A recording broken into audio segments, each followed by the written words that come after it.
Welcome to Sweet Life Beat Life. We hope this video helps. Open VLC and load your media file using File or Drag and Drop.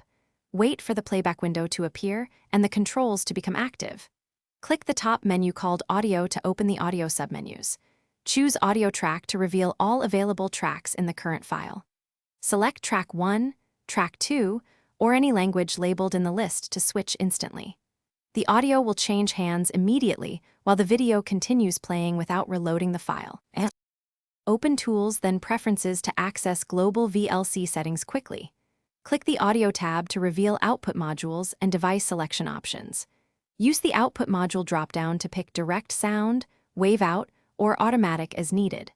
Then choose your audio device from the Device dropdown, for example speakers or HDMI output. Set channels to stereo or mono to match your system or test headphone playback. Save preferences and restart playback if prompted to apply the device and channel changes immediately. Fix audio sync using the J and K keys to move audio by increments of 50 ms. Or open Tools and choose Track Synchronization to type a specific delay value in milliseconds.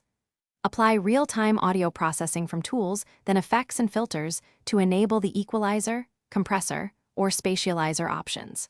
For permanent audio changes, go to Media, then Convert Save to extract or convert audio to MP3 or FLAC. Choose a bitrate like 192 kbps and start to save a new audio file for editing or sharing. Thanks for watching. Consider subscribing if we helped you.